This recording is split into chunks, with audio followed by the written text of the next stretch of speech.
right. Good morning, everyone. Thank you for joining us on episode 176 of Blowback, Exposing Imperial Decline. I am your co-host, one of your co-hosts, Billy Bob. I'm here on the West Coast. It's 9 a.m., a little bit after 9 a.m. And I have my other co-host, Ian Cummer, streaming live from a suburb in Moscow. I believe it's a little bit after 8 p.m. Moscow time. And our special guest, Leo Zhao, is streaming live from East Berlin. I think is it 6 p.m. or 7 p.m. in 6 East Berlin? p.m. A little bit after 6 p.m. So our topic today specifically was the death of Europe, talking about what is going on in Europe. But to contextualize what is going on in Europe, I wanted to just speak broadly about how things like philosophy, ideology, our worldview kind of affects, how we perceive what is going on. And within that discussion, it's hard to not notice that there's so much confusion and so much disagreement about trying to understand and explain things. There's ideological disagreement, philosophical disagreement, and in the West, it's just very difficult for regular folks living their lives to try and come to an understanding of what's going on. And you have things like the news. Not helpful. It's not helpful at all. You've got, the establishment press, you got the media, you've got government, you got, officials, trying to tell people what's going on. And, it doesn't make sense. And people are cynical. People, are not on the same page. There's so many different, perspectives and worldviews, like I'm saying. And my point is, this is all explainable. This all makes sense. If we understand that, there is an interest, if there is a vested interest in confusing people, in making sure people are detached from the reality of what is going on, this allows the ruling elites to, pursue their interests with impunity, because they're never going to be held accountable. There's never going to be a unified opposition demanding accountability, demanding results. And so they can, spread confusion, which they do, and then, do what they want with impunity. And they can, they can they can proliferate their official narratives, their official explanation for what's going on. So when we talk about Europe, the official narrative is, Russia is aggressing. Russia is threatening Europe. Russia already attacked unprovoked Ukraine, and they're threatening to march on Europe. And because of that, Europe has to, get rid of their, decent quality of life, their welfare state that they've enjoyed since the end of World War II, really. And they're going to have to beat their plowshares into swords, trade their butter in for guns, and they're going to have to militarize because this threat is coming. Now, obviously, there's no threat. This is a completely manufactured threat by Europe, by the Western elites to justify doing what people would not want to ordinarily do. It's not in the interest of the working class majority to, give up their welfare state and, turn to, militarization and to go fight, on the Eastern Front, dying in an artillery or a drone strike, against Russia. That's not in the interest of the masses in Western Europe. But we see more and more the officials, the official narratives, like the leader of the French military just said, we have to resign ourselves to the fact that our kids are going to be dying fighting Russia. And we just heard a guy in Britain, some military official there saying that we're going to have to ready our people for war with Russia. So this is the direction. The question is, why is it going in that direction? And I think it's important for there to be the truth to be proclaimed, and to put the real reasons for what is going on out there. But again, because the ruling elite control the platforms of mass communication, they control the government. What we're up against in spreading truth is it's really demoralizing, because we'll get 100 people watching our program, and to come up and against this huge colossal propaganda apparatus that again it lies to people in so many ways, and it has so many different narratives that it pushes. But okay, I'm done ranting, and I want someone to jump in and tell me I'm wrong or agree with No, me. can I just add something to what you just said?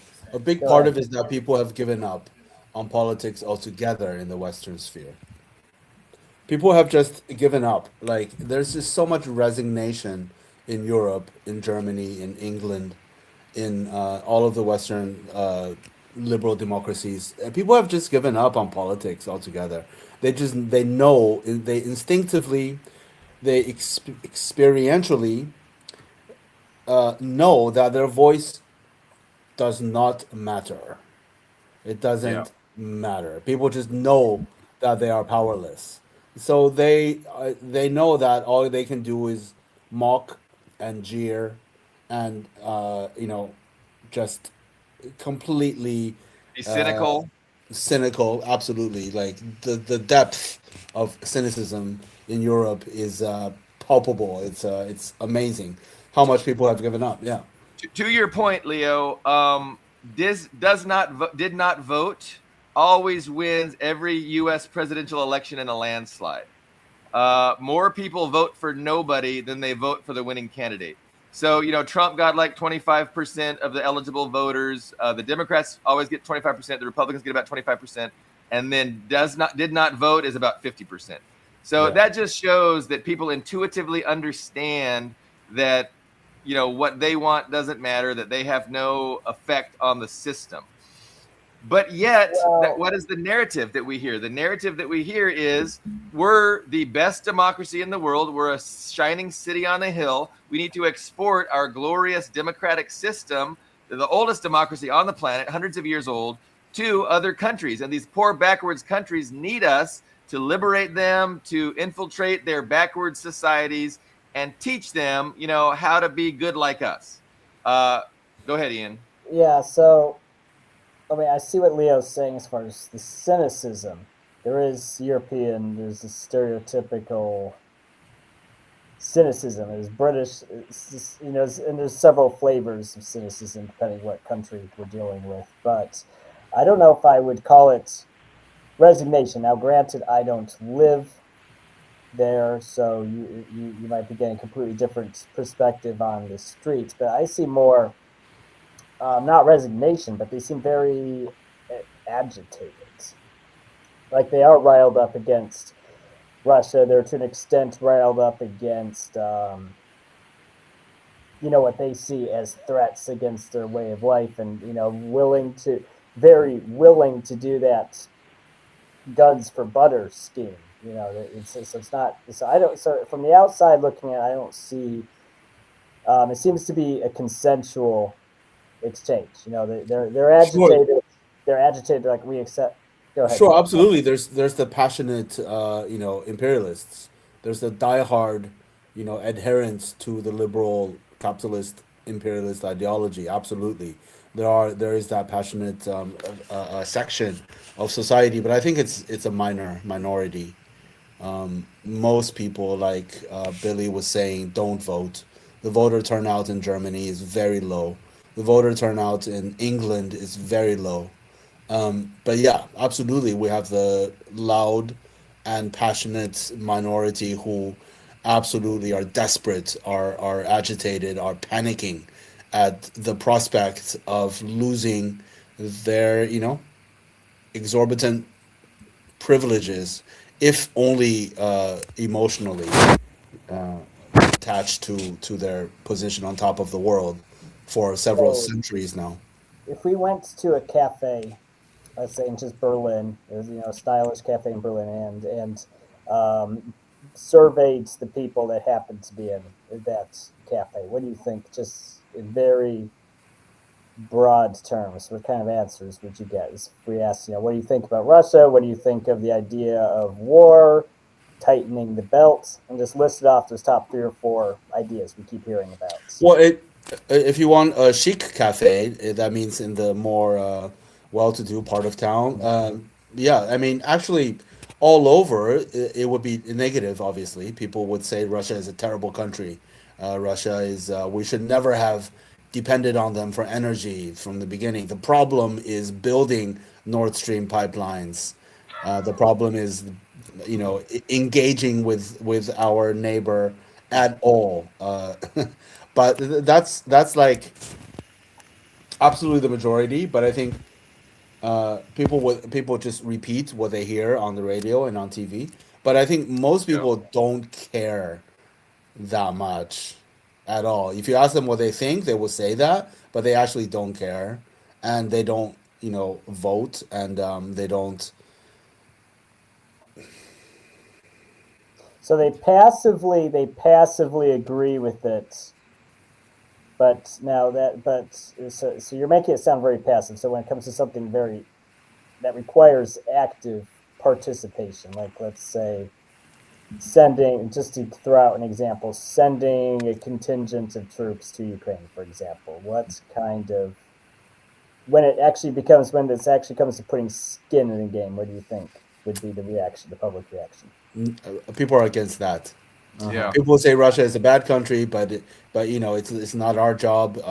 People are absolutely against sending their own children or brothers to the front line, or even, I mean, sorry, poll after poll have revealed that majority of people want to stop sending weapons and want to stop. I'm not sure about the sanctions, but definitely stop sending weapons to both Ukraine and Israel.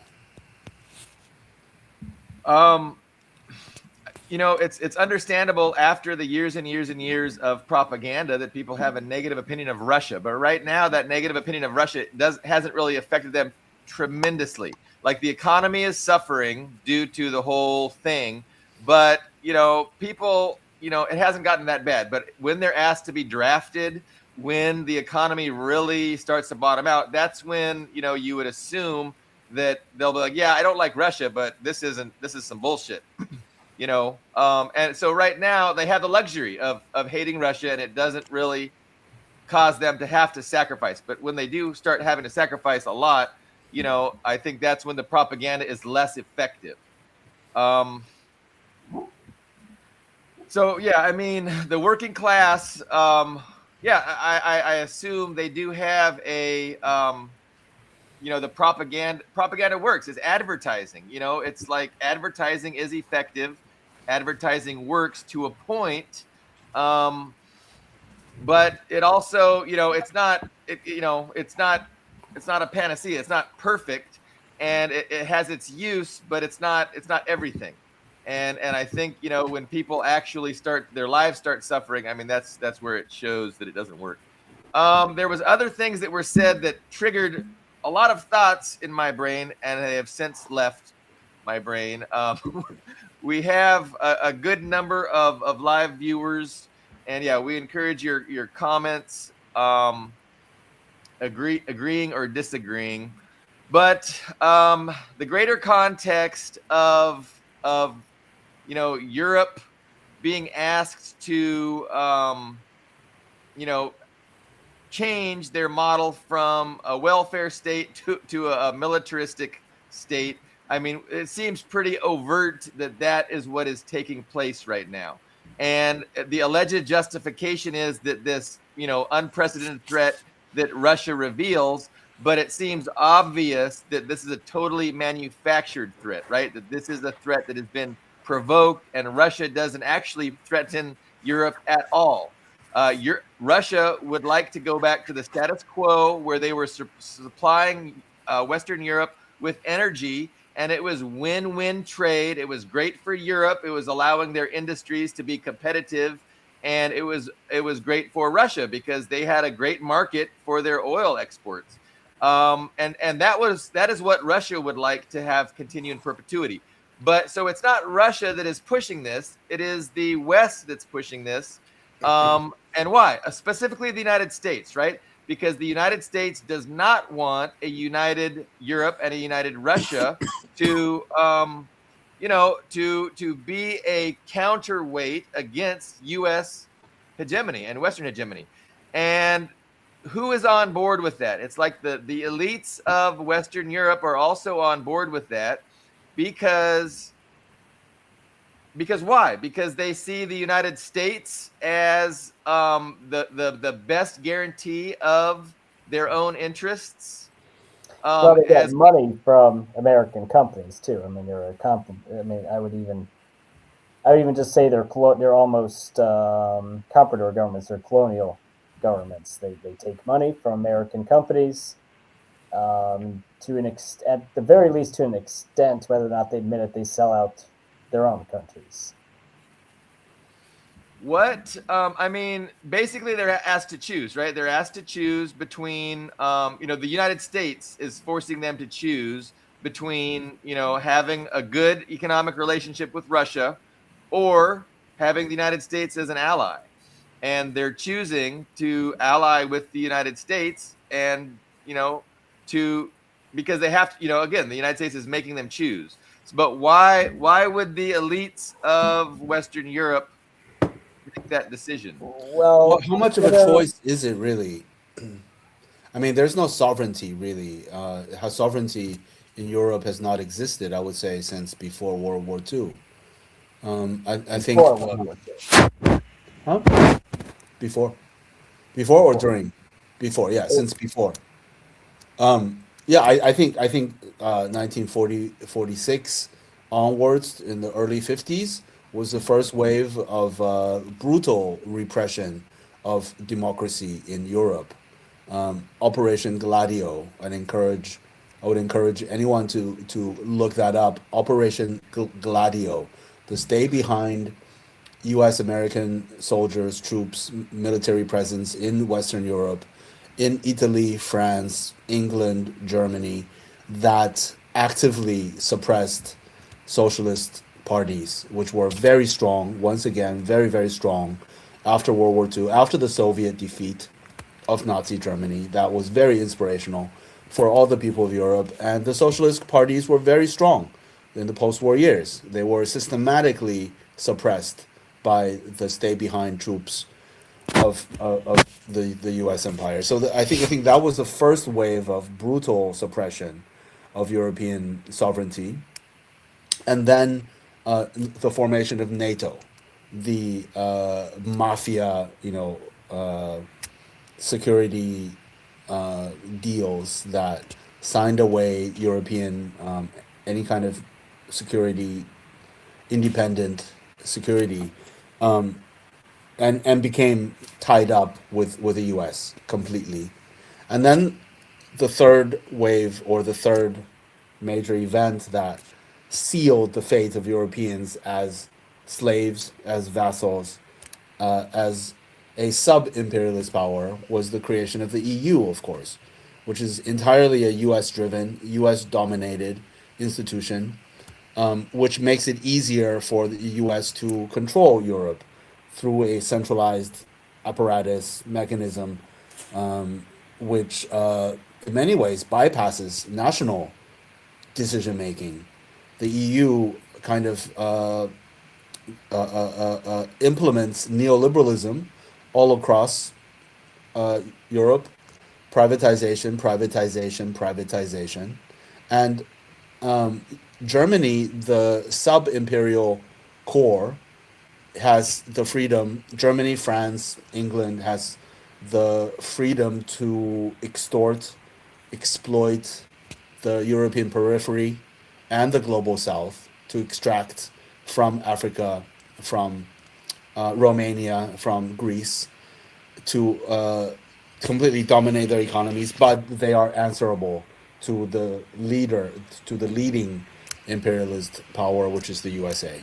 So they're junior partners that are allowed to be top dog in their own neighborhood regionally, and the EU, I think, sealed the deal, sealed the fate of Europeans vassals, as vassals, and now this vassalage is complete, right? There's all of the leadership class in the EU are total Atlanticists, are total American lapdogs, puppets, and they serve U.S. interests.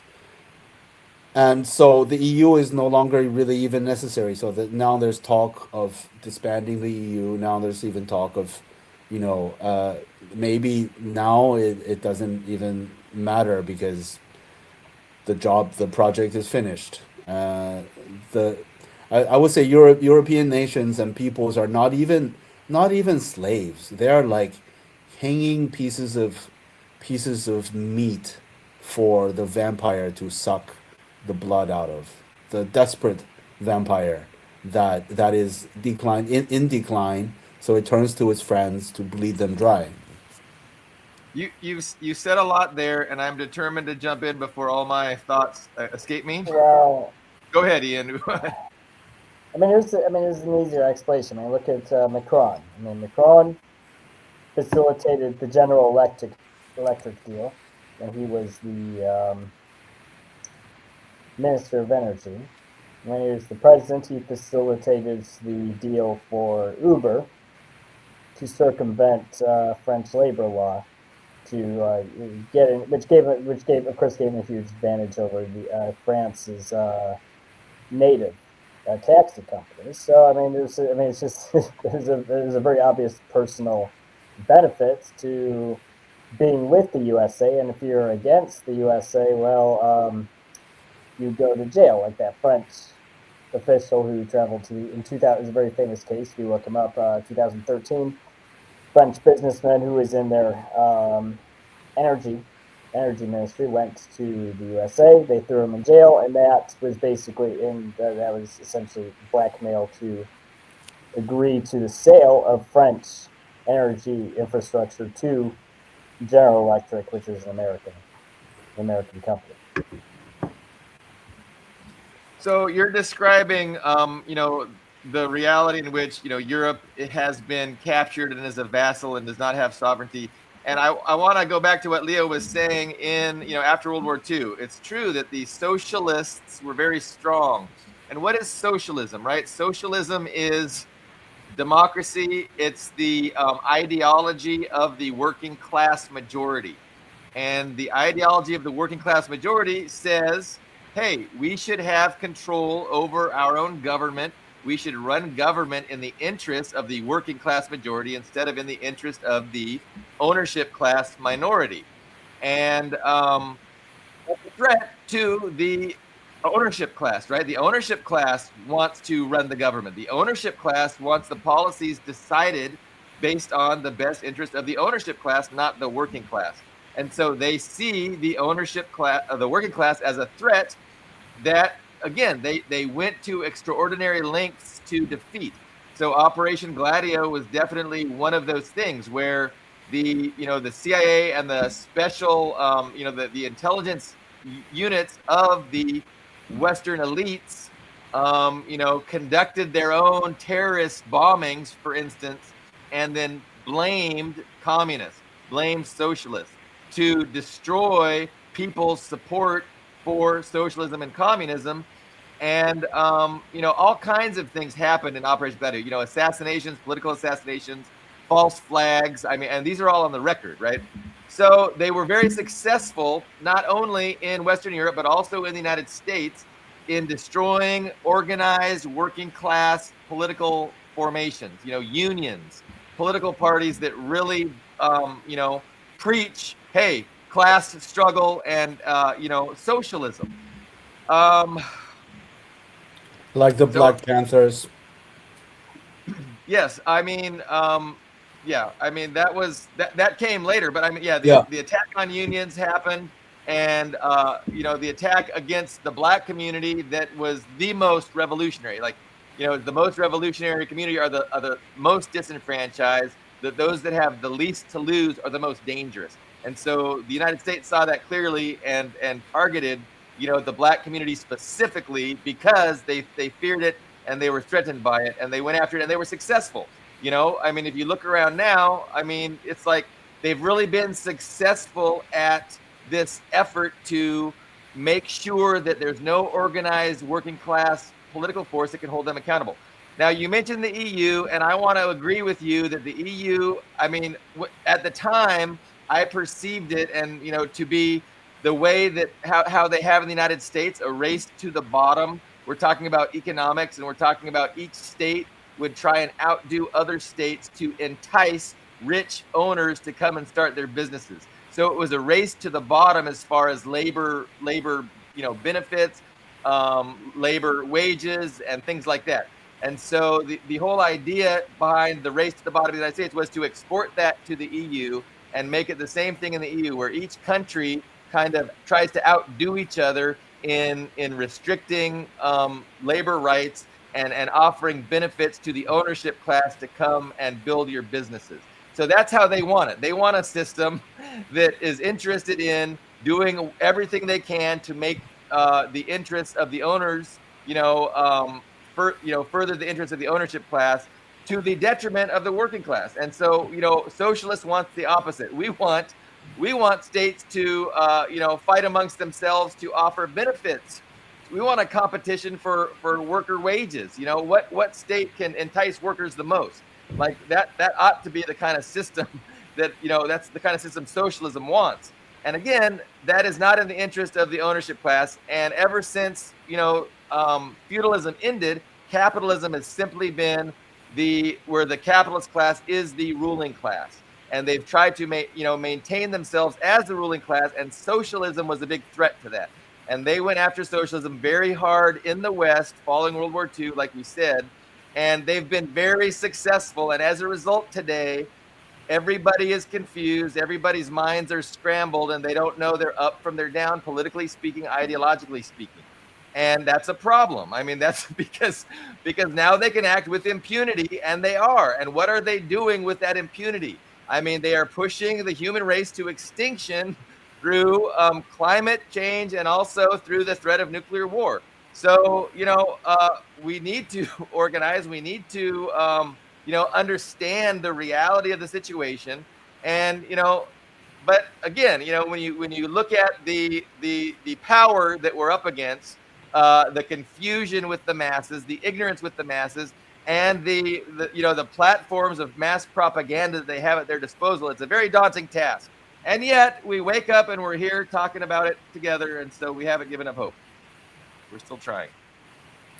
Yeah, the Overton window, right? Western liberal democratic politics has consistently moved to the right.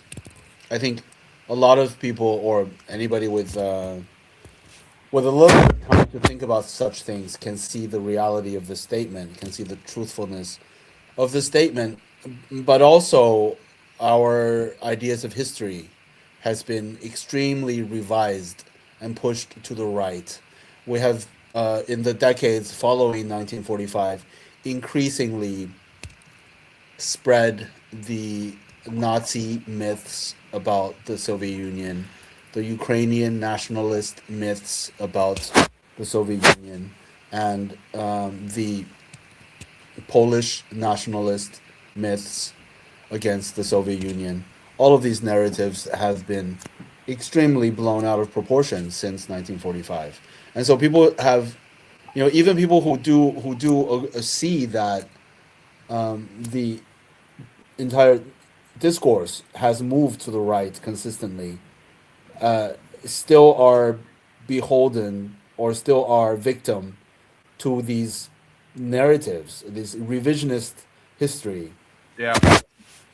It does such a disservice to people's thought process because, their minds are formatted at a very young age to know that socialism always fails. They know that it just ends in millions of deaths, starvation, and gulags.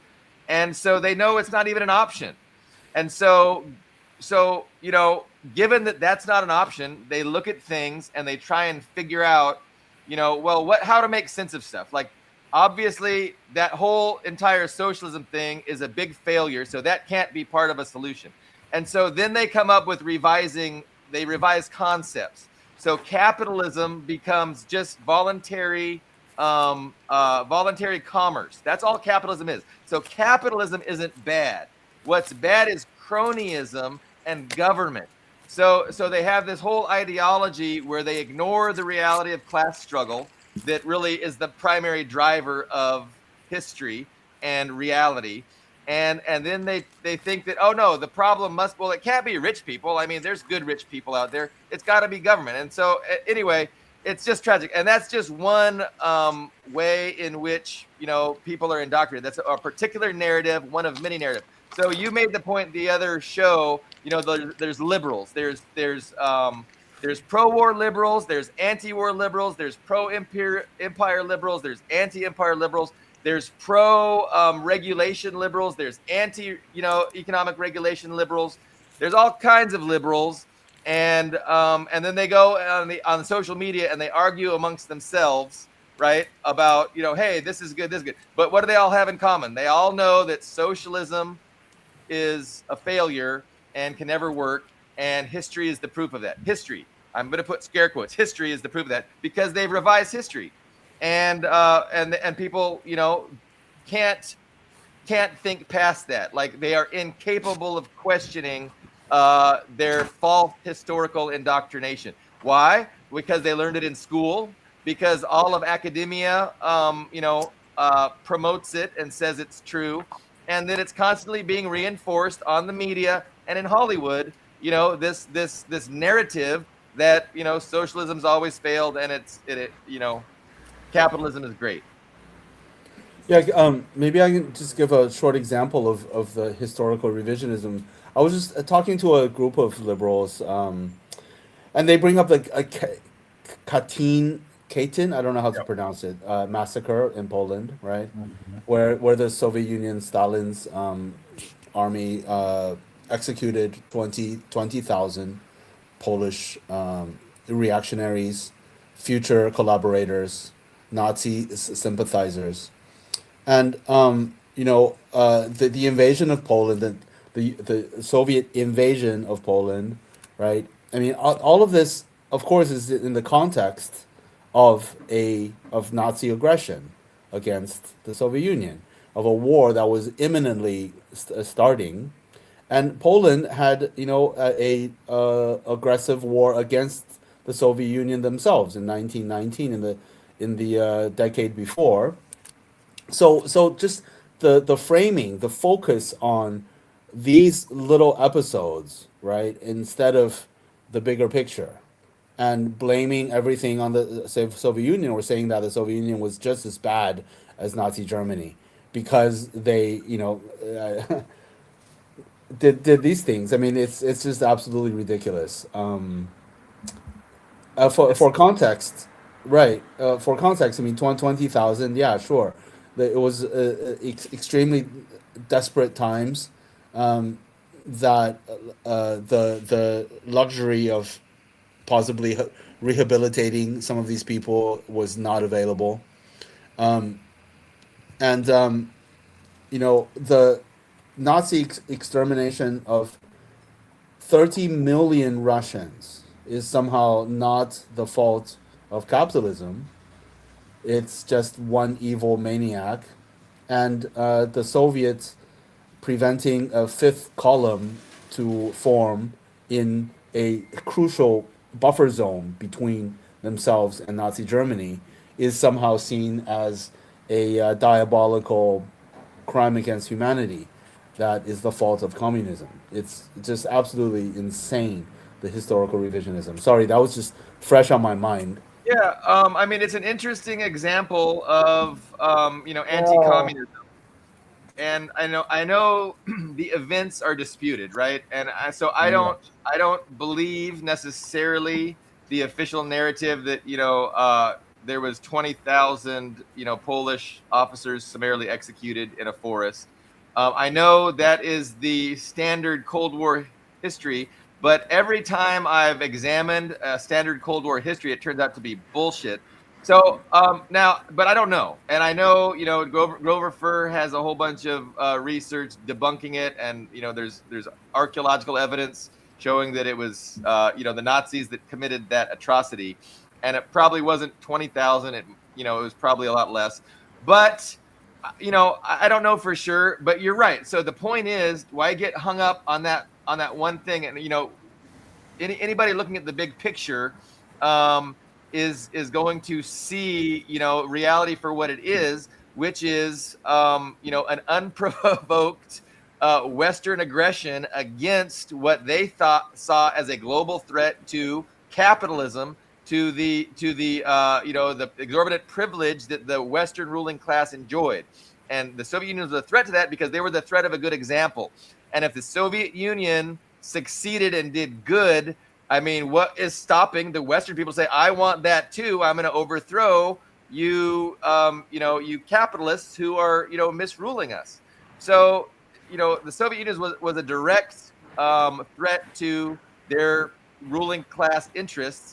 And so what happened? They created a Nazi war machine, a fascist war machine, and they invaded in the largest invasion in the history of the known universe. The largest army ever assembled was created and invaded the Soviet Union using racist rhetoric, using Aryan supremacy and the Übermensch, the Untermensch, the less than people, the Slavs, who aren't really people, and we're going to go in, we're going to colonize them, we're going to take their land, we're going to take their resources, we will rule over them, was literally the justification for attacking. And so it was a genocidal, racist, largest land invasion in the history of the known universe, and it killed 30 million people. And so again, in that context, if what the anti-communists say is true about Katyn, I mean, that's the context within which it took place. And it's also the context within which, for instance, they did, the other things the anti-communists will say, for instance, the Tatars, Tartars, who are those people? Yeah, okay, those people, they overwhelmingly sided with the Nazis and fought with the Nazis. And so instead of having them behind the lines and causing havoc, they were all relocated. It's true. They were ethnically cleansed from the areas that they inhabited, and they were relocated elsewhere so that they would not be a fifth column against, the Red Army as they were battling this titanic struggle against the largest fascist army ever. So anyway, there's a context to it. And just one small addition. At the same time, that's not all the Soviets did. It was get rid of the fifth column. They also rescued 350,000 Polish Jews. They were rescued and relocated to safe areas. So I mean, anyway. Yeah. So so as far as the Tatars go, I mean, they love to bring up the Tatars. It's like, well, here's the thing. Right? When Crimea was under Ukrainian, was a part of independent Ukraine from 1993 to 2014. They were not repatriated. It's just the government was not interested in repatriating them because they're not Ukrainians. The Tatar population in Crimea has actually increased significantly in the past 10 years. And the reason why is because the new authority there actually takes repatriating Tatars seriously, which Ukraine did not. I mean, so Ukraine was fine using them as a prop for, the poor Tatars oppressed in Crimea. It's like, well, when you actually had Crimea, you weren't repatriating them. You were deliberately, intentionally dragging your feet on it. So that's that's a good point. That's the hypocrisy, right? The hypocrisy condemning the Soviet Union for their treatment of the Tartars, and then not doing any better once they were in power. I mean, that's a good point about the hypocrisy. But Todd draws our discussion in an appropriate towards an appropriate objective here. So, history is kind of repeating itself, right? So, the Soviet Union came under attack because it was a threat. It was an ideological threat, and it was the threat of a good example. And that's why it had to be mercilessly, attacked and then economically encircled and suffocated, after the war ended. But what's going on today? I mean, it's a very similar dynamic with China being run by a Marxist-Leninist party dedicated to furthering the interests of the working class majority and having not just tremendous success, but unprecedented, unparalleled success with regards to improving quality of life, improving access to opportunity, raising living standards. Like, it's unparalleled, coming from the poorest country in 1949 to the richest in 2025. And it's a tremendously dangerous example of what is possible, and it's why China is in the crosshairs. And Something happened to your audio. Yeah, your audio went. Billy? It's because I was making the best point. Okay, now it sounds Yeah, better. that's Okay, it. go on. Well, yeah, that sucks. So I was making the point that there's a historical parallel. The Soviet Union was a threat due to, a threat of a good example and an ideological threat where it was a government seriously interested in furthering the interests of the No, working class. that part we did get. Yes. I don't know what else I was saying. No, you were saying China. China is No, I a was making the parallel between ideological that's what threat. China Yeah. is now. So now, China is the threat of a good example, and China has more than any other country, demonstrated with the most efficiency how to improve living standards, improve quality of life, and increasing access to opportunity. And they've done that in the most unprecedented way in history. Going from the poorest country on earth in 1949 to the richest country in 2025. What they've accomplished is unprecedented, and that is why they're a target now of Western imperialism. So you can kind of see history repeating itself in a way, and you see, Europe militarizing. It's not a coincidence. China's rise and Europe militarizing, like, these are connected things, and it's not just a coincidence. And so It's a big propaganda machine, right? The power of U.S. propaganda cannot be underestimated. People routinely underestimate. I mean, just a simple fact: in 1946 and the early 50s, polls after poll show that the majority of Western European populations knew that they were liberated by the Soviet Union. Primarily, by far, it was the Soviet Union that liberated Auschwitz. It was the Soviet Union that marched into Berlin and crushed the Nazi war machine. The Eastern Front, they did the bulk of the work. And by 1980, polls show that Western populations, the percentage of Western populations who believed that Soviet Union was their savior, had decreased to something like 35%. And that the majority by 1980, merely 4 decades later, had come to falsely believe that it was the U.S. and the Allies and the UK, the US, that had liberated Europe from fascism. I mean, the propaganda machine is immensely powerful. Well, we saw Saving Private Ryan, and so who are you to tell me that the United States didn't win that war? Like, I mean, I saw the movie myself. You know what I'm saying? No, and so the new thing is, the United States, won World War II, and communism and fascism are the same. They're two sides of the same coin. And it's liberalism that, we need to embrace. And liberalism opposes both fascism and communism because they're both authoritarian, and there's some other words, autocratic, authoritarians, Autocracy, yes, autocratic. autocracies. And so anyway, it's, again, this is why ideology, philosophy, history, these are really important things, and there's a reason why people are so clueless and don't know their up from their down with regards to these things.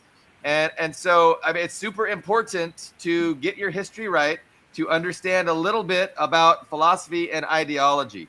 And class, like at the center of all of this is the reality of oppositional class interests, and the fact that, the owners of the industries who have become the ruling class, they have a class consciousness. Like, it is their class consciousness that is driving, their antipathy towards socialism. It's driving their antipathy towards, towards the working class masses understanding clearly what is going on. They are against the masses understanding clearly what is going on, and they want to confuse people. They want people stupid. And they've done great. Like, they've had a lot of success at making people stupid, detaching people's minds from reality. And I think that this also causes mental health problems. I am pretty sure this effort to detach people's minds from reality is having unintended consequences, where you see, ridiculously high suicide rates. You see ridiculously high, dependence on psychotropic medications, etc. And then you have these phenomena. Every day there's a mass shooter. There's a disaffected mass shooter shooting people up for no reason. And there's a connection between psych meds and this total detachment from reality, and it's not healthy. And again, there needs to be accountability. People need to be held accountable for the reality that they have created, and they have created this reality specifically on purpose because they fear people just having common sense about what the fuck is going on. They don't want that. And so they've worked really hard for decades and generations to lie to people, confuse them, indoctrinate them, keep them from understanding what is going on. And we see the result. The results speak for themselves. Nobody knows what the fuck is going on. People are miserable. And that's just the reality in the West today. And where is it headed? Fucking another world war with China and Russia. If that can be averted, there's still a whole issue of, climates doing really bad things and causing all kinds of problems. But anyway, you guys Yeah, are nice to hear me. Go ahead. cognitive dissonance absolutely produces mental illness.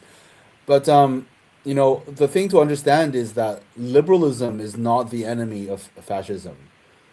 Yeah. That is the big lie after 1945. Gabriel Rockhill put it very succinctly that because the Soviet Union won World War II and China won World War II against fascism, which was not supposed to happen, colonialism has had to rebrand itself.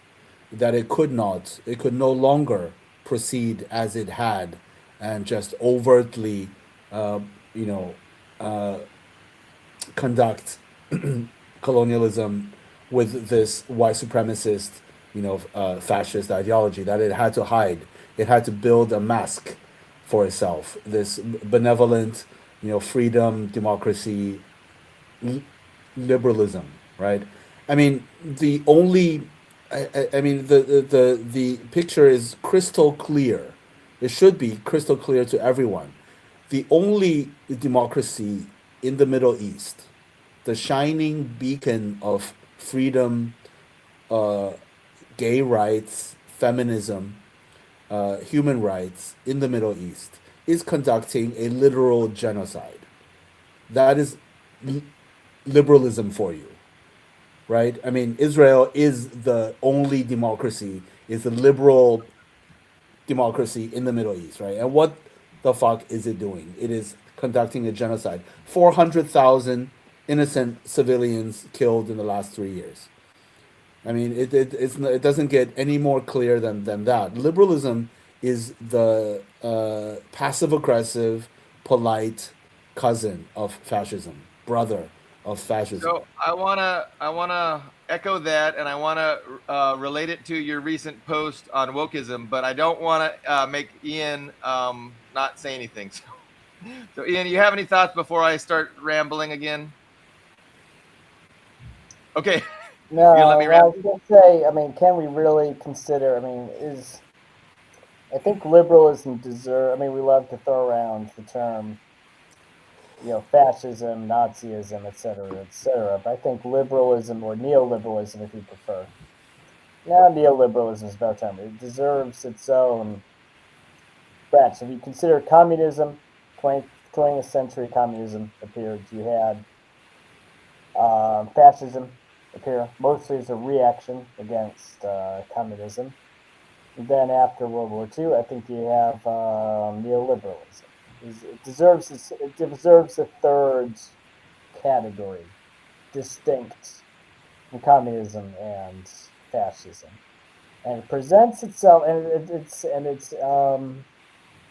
it benefits from being vague. Like I was just having this discussion with somebody in Moscow, with a friend of mine in Moscow the other day. We were just, it benefits from being vague. It's like, what is, someone asks you, what is liberalism? Well, liberalism is good things. It's democracy, it's human Human rights, rights, it's freedom, tolerance. prosperity. It's just good. It's liberalism is in favor of all good things and against all bad things. It's the definition of liberalism. So Well, Well, and capitalism too. I mean, capitalism, same thing. What were you gonna say, Leo?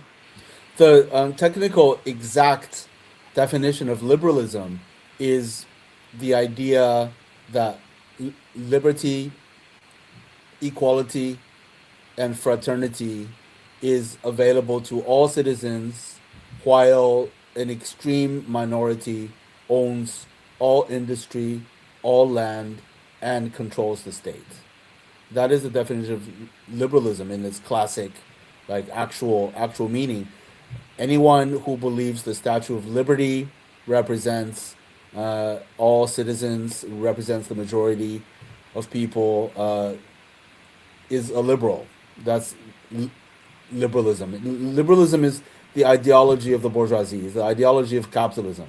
It is the justification for capitalism, and it is fraudulent to its core, because not everyone, and not even close to the majority of people, can have freedom, equality, and community, while a very few, extreme minority of elites own everything and controls politics. And that's kind of what we're saying a little bit, Ian. I mean, we're just saying that fascism and liberalism are both tools of the same ruling class, the same ownership class, and that's why they're similar, because they're not in opposition to each other. They are complementary to each other, and the ownership class uses them both depending on what their interests are and what the context is, what kind of threats they're facing. So in times of peace, when things are good, they're going to promote this liberalism, and they're going to use it as a justification for furthering their their ruling class interests. But when it becomes under threat, they can't afford this luxury of pretending to be altruistic, pretending to care about human rights, and pretending to care about freedom. And so then they tear that mask off, and you can see the reality of their just caring about their interests, period. And that's the more fascist reality that you see. And in a way, we kind of see that happening, right, with people like Nick Fuentes, trying to kind of shift the Overton window, and talking shit about liberalism, and hey, there fascism isn't so bad. I mean, liberalism is stupid. And so that wouldn't have flown, and nobody talked like that 10 years ago. But as they have a need to adjust people's perceptions so that they can pursue their interests with impunity, not restrained by this liberal facade. They don't want this liberal restraints anymore. They don't want to be constrained by the rule of international law, by things like human rights. The the stakes are too high, the threats are too large, and they have to unconstrain themselves, and that's why they're getting just more fascisty. And they're promoting people that are promoting fascisty and promoting this kind of confusion and attacking liberalism. But again, they will use liberalism when it benefits them, but it's a hollow ideology. It's a hoax, like Leo was saying. It's the advertising for oligarchy, and it's how they brand themselves, and it's how they sell themselves to the masses.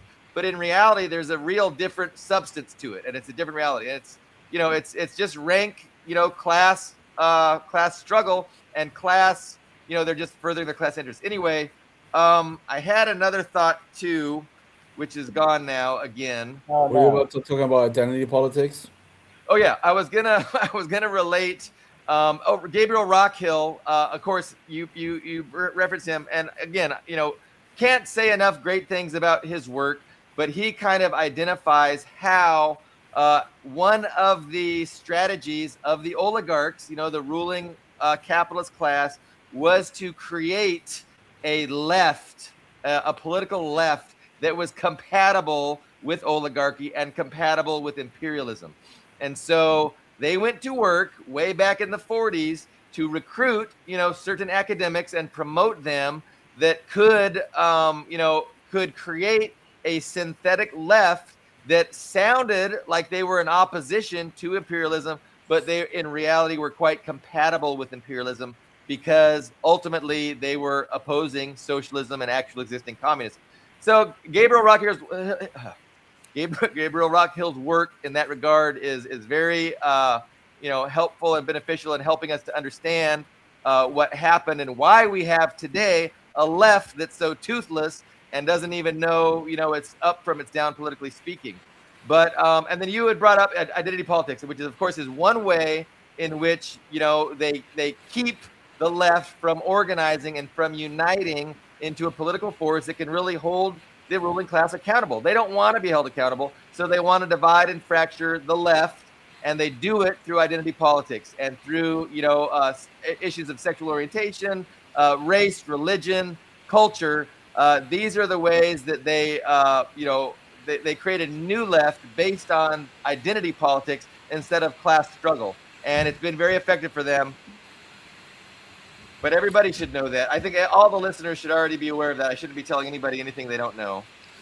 Yeah, I would say the compatible left, the synthetic left, the Western left today is not just a whitewashed or a defamed version of the left. I think it's been turned into something entirely different, in a very creepy, very sinister way.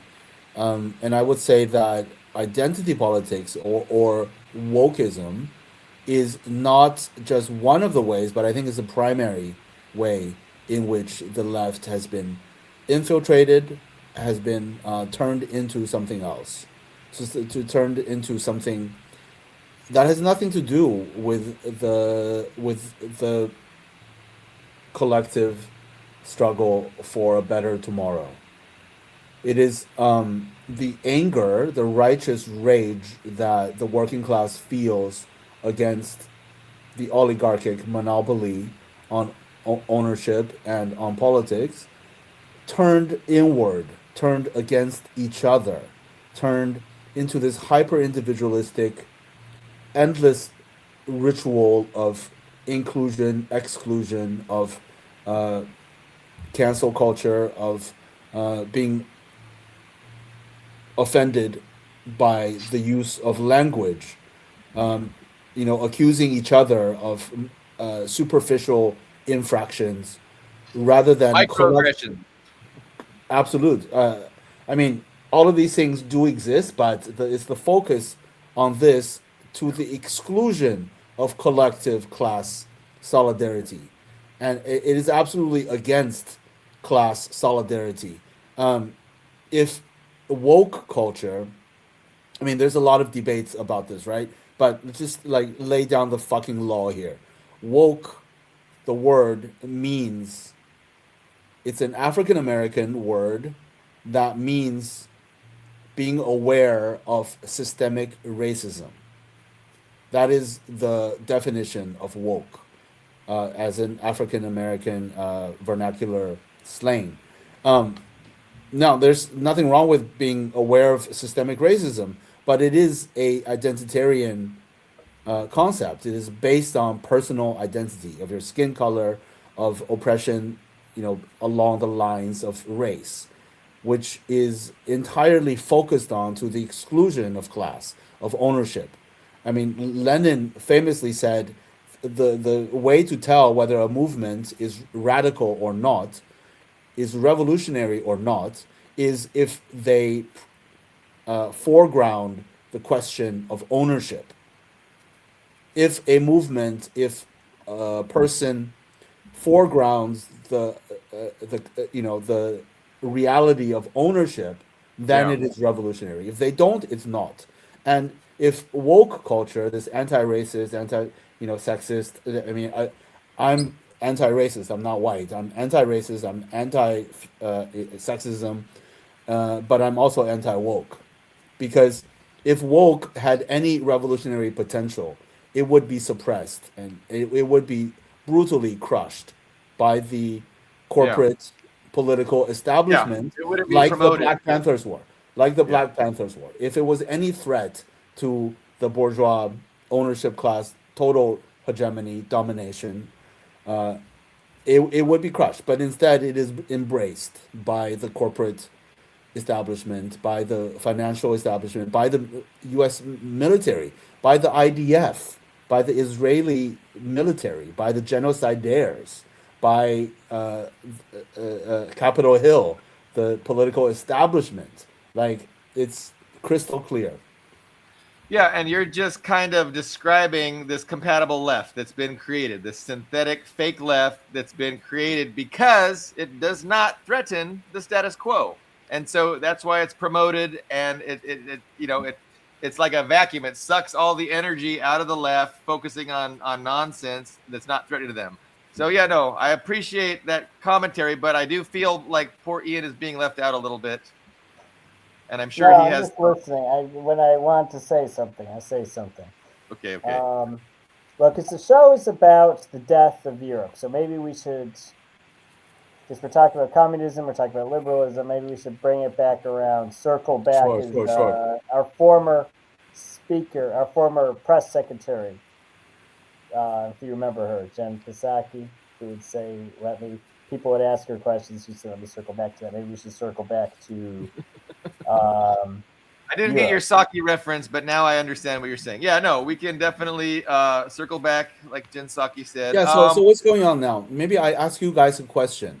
Do you think that behind closed doors, Trump, while saying that he wants peace in Ukraine and the war to stop, that he's actually, or not Trump himself, but the U.S. establishment is behind closed doors, egging on and directing the European bureaucrats to continue the war?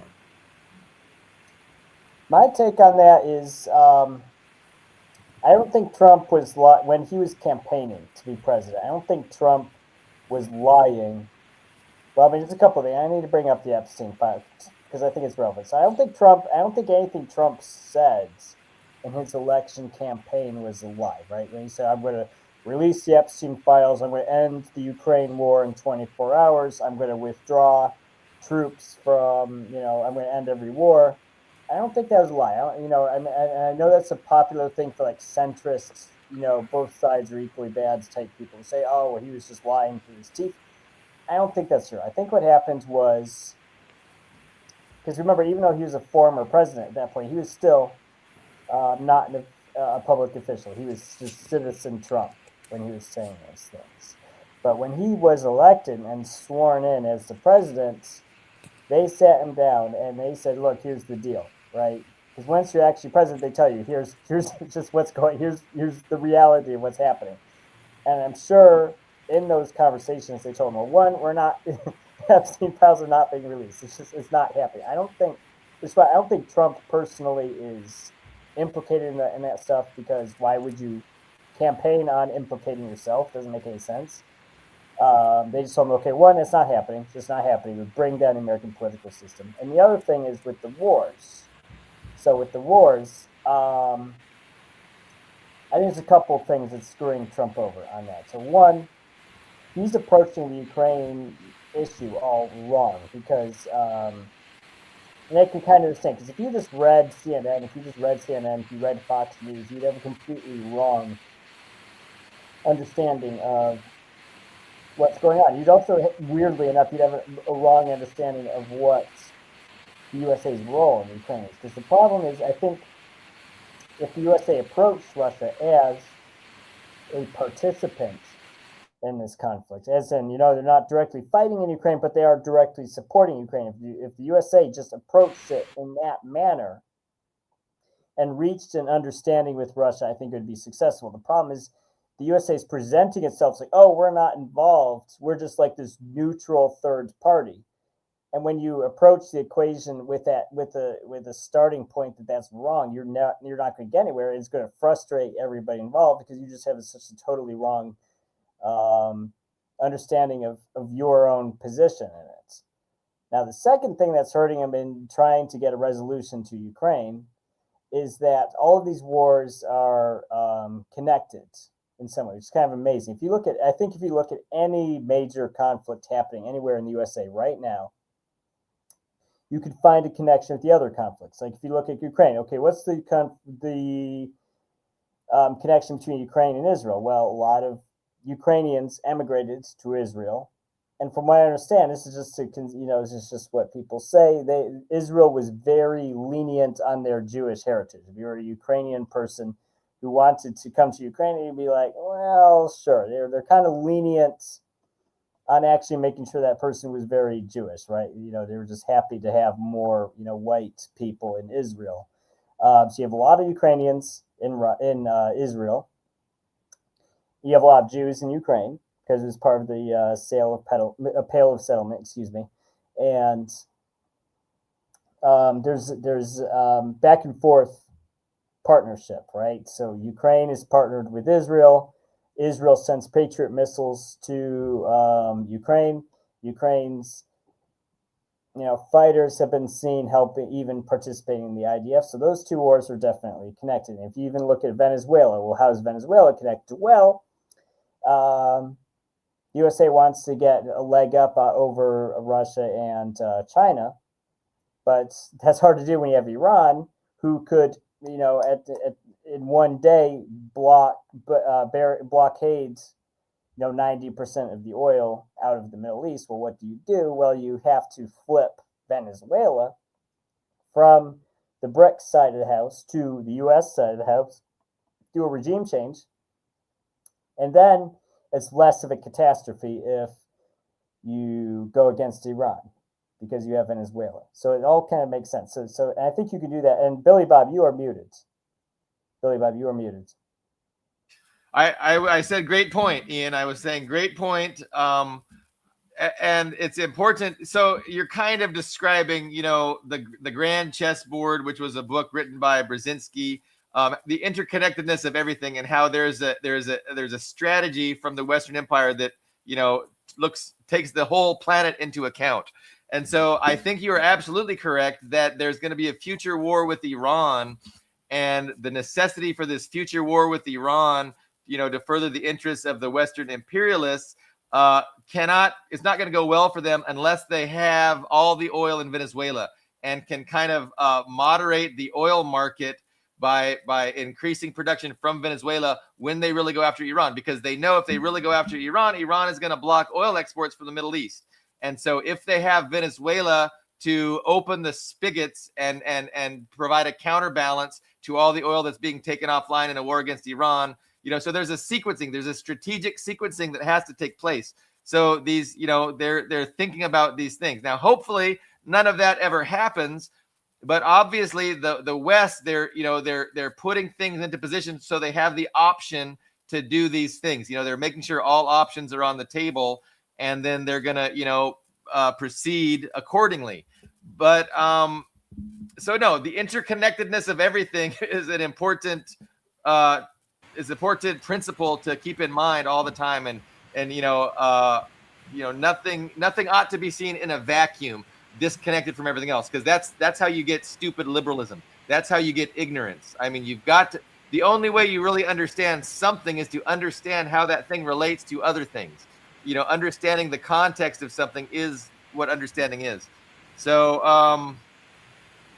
Yeah, all of the conflicts unfolding across the world today, in Sudan, in the Congo, um, in Eastern Europe, in West Asia, in that's might be about to pop off in Venezuela and South America. It's absolutely all connected to the decline of imperialist power, the decline of U.S. hegemony, and the desperation of yeah, needing to secure minerals, access to resources, in order yeah, to conduct a future war against China.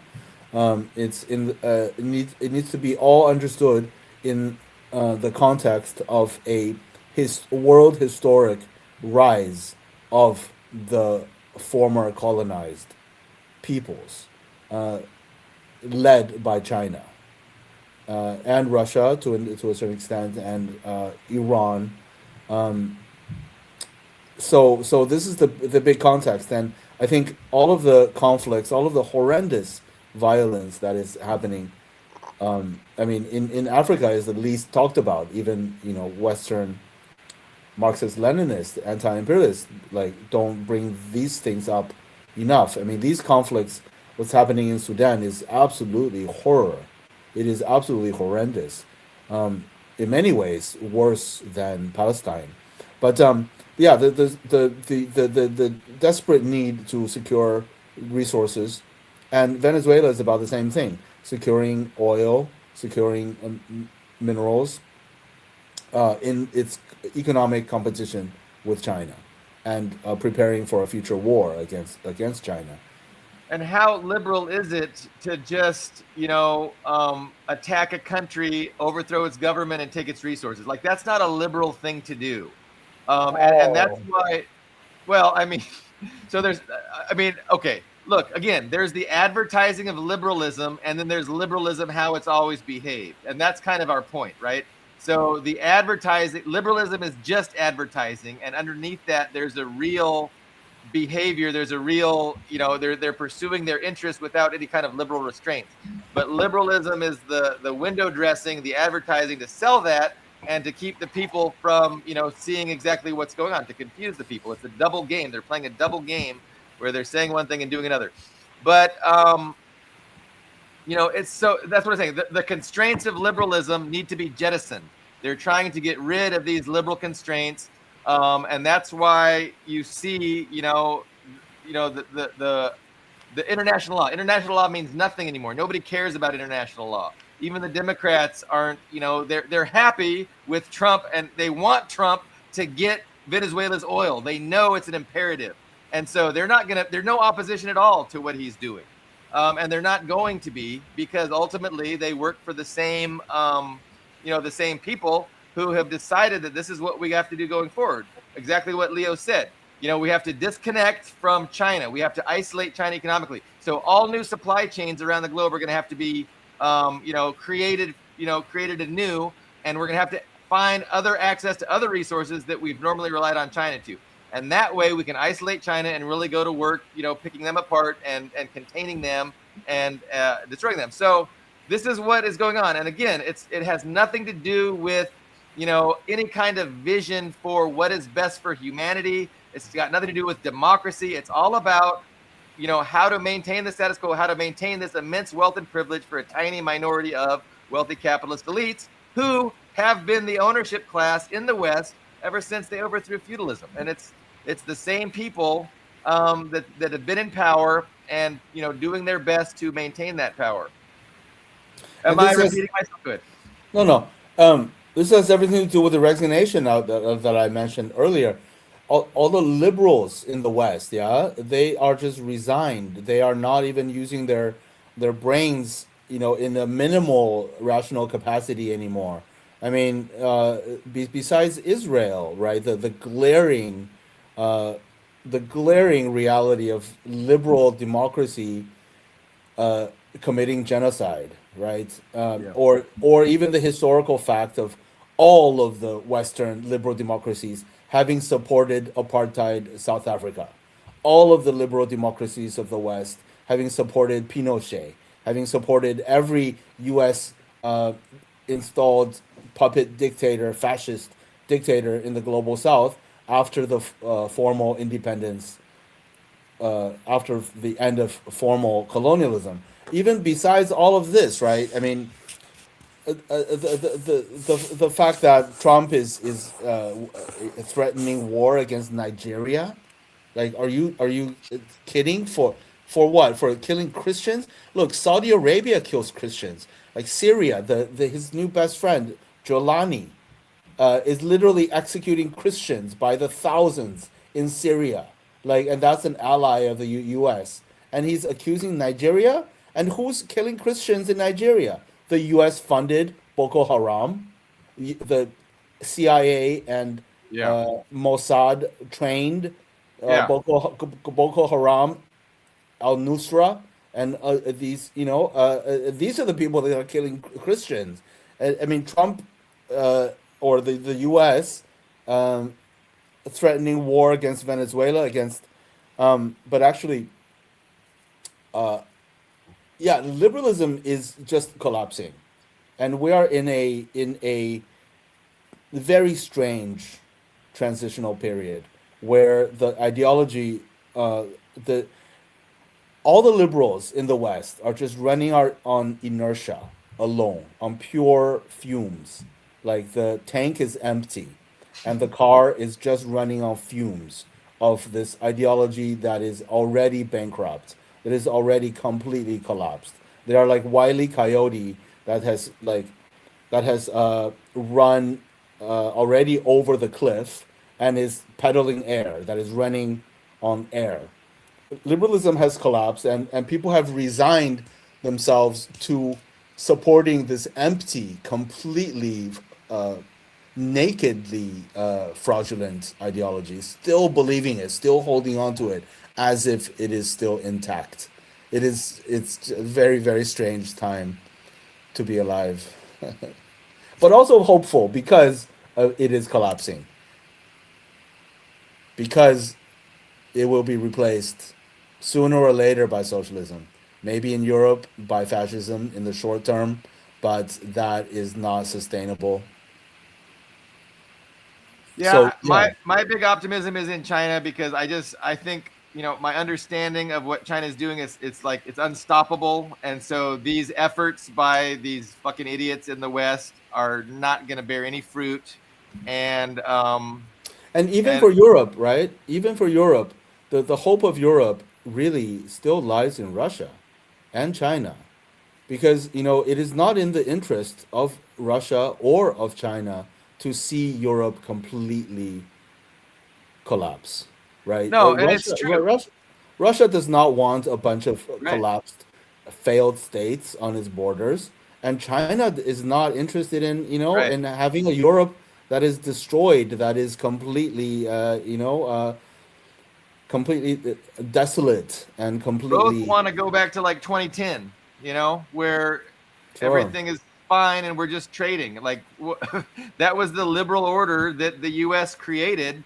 But now that it's not working for them, now that they see that how this is going to play out, they want to just mess up the game board and start a new thing. But we have the Danish prime minister, we have the EU bureaucrats. I mean, still harping on about this, like, just absolutely ridiculous. Like, Putin cannot win. We cannot allow Russia to win. We can win. We can defeat Russia still. And like Kaya Kallas just yesterday, I think, just said Russia does not need security guarantees.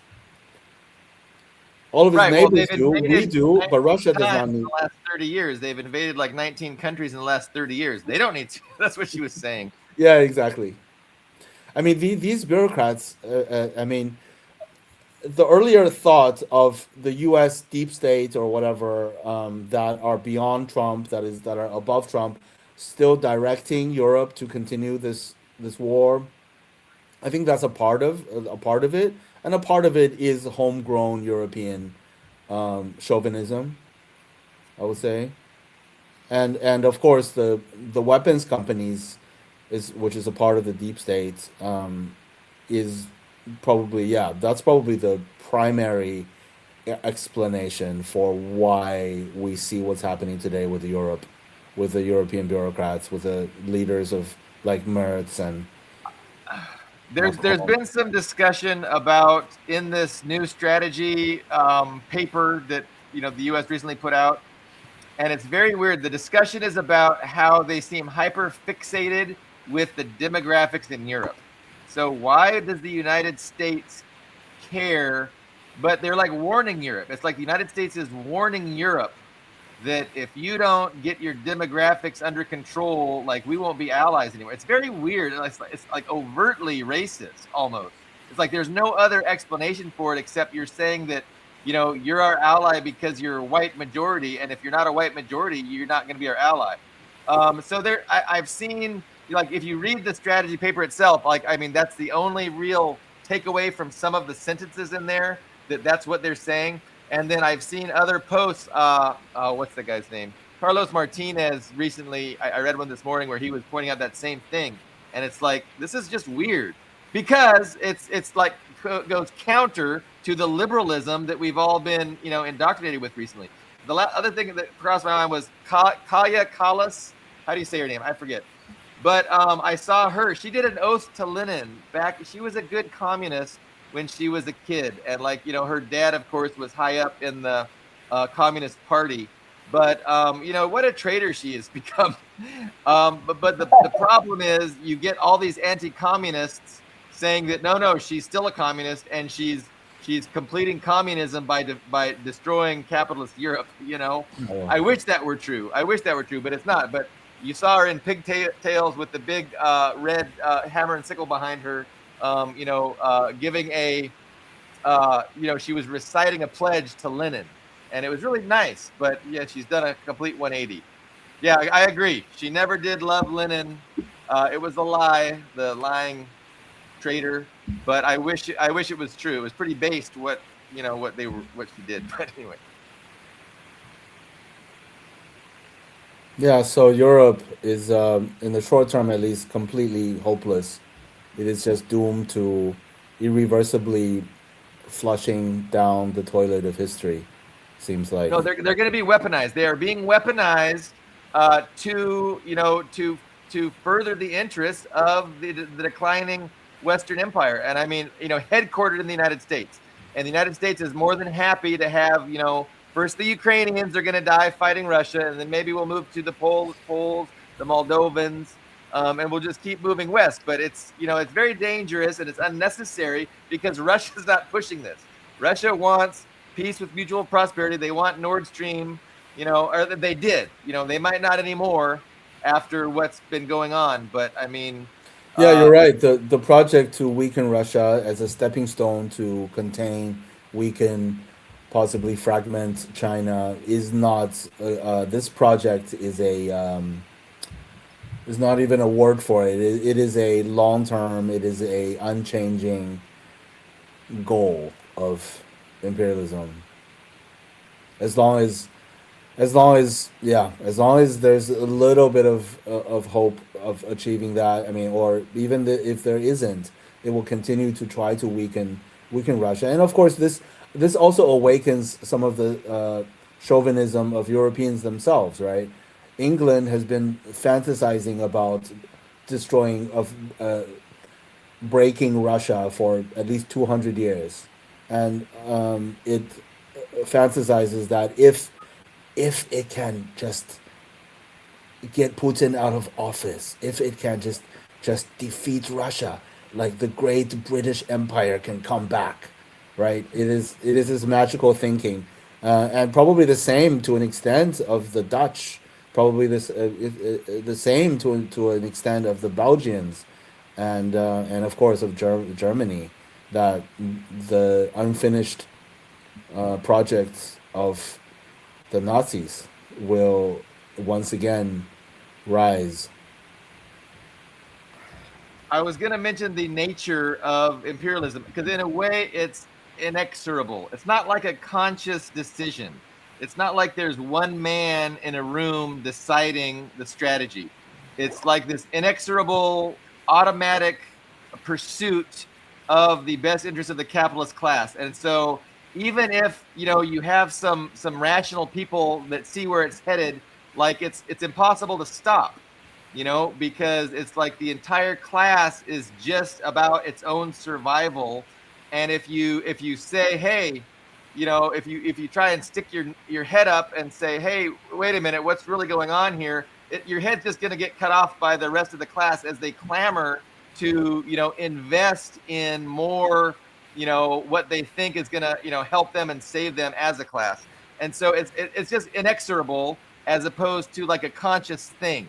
It's kind of both, but there's just an automatic, natural thing to it that isn't necessarily a consciousness. It's a system. Yeah, Yeah. it's systemic. It's a systemic. So, guys, it's hour 26 in.